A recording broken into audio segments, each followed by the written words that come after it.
Alors, elle est née au cours d'un reportage dans un centre de tri de la Poste à Saint-Brieuc. En fait, il y avait une ambiance étrange. C'est un grand hall avec des plafonds très très hauts. Les gens arrivent à 4 h du matin pour trier.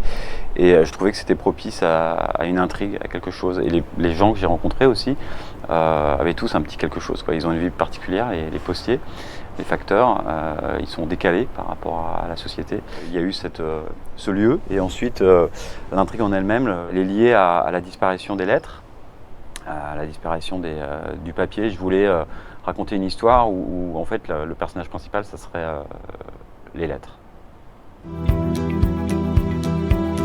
Elle a vécu des choses difficiles, elle a perdu notamment son fils d'un accident de voiture quand il avait 18 ans, et sa fille est partie au bout du monde, en Australie, pour se sauver de tout ce malheur, et son mari l'a quittée.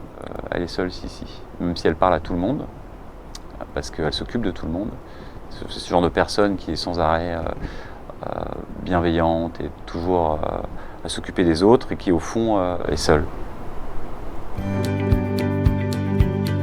Finalement, cette narration-là, c'est la narration d'un père qui raconte une histoire à ses enfants. C'est quelqu'un qui prend la parole et qui raconte.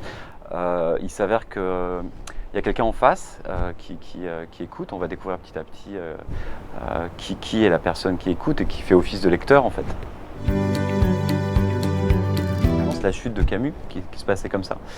Donc il y avait ce petit clin d'œil. J'avais adoré le décalage. C'est un peu surprenant au départ, en se disant mais qu'est-ce qui se passe.